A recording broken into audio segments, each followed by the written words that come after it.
Naitala naman po ang mas mababang kaso ng influenza-like illness sa bansa noong Disyembre 31, 2024 ayon po yan sa Department of Health or DOH. Umabot po sa 179,227 ang kabuang bilang, mas mababa ng 17% kumpara sa 216,786 noong nakaraang taon. Ayon sa DOH, ang pagbaba ay dulot po yan ng mas mahusay na health-seeking behaviors at paghahanda ng sektor ng kalusugan. Inihikayat pa rin po ang publiko na mag-ingat ngayong amihang season kung kailan laganap ang malamig na panahon na maaaring magdulot ng respiratory illnesses tulad na lamang ng ubo, sipon at lagnat.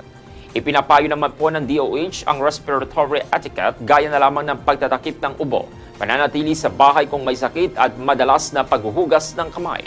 Bagamat tumaas po ang kaso ng acute respiratory infections sa ibang bansa, tiniyak naman po ng China sa World Health Organization na nananatiling matatag ang kanilang healthcare system.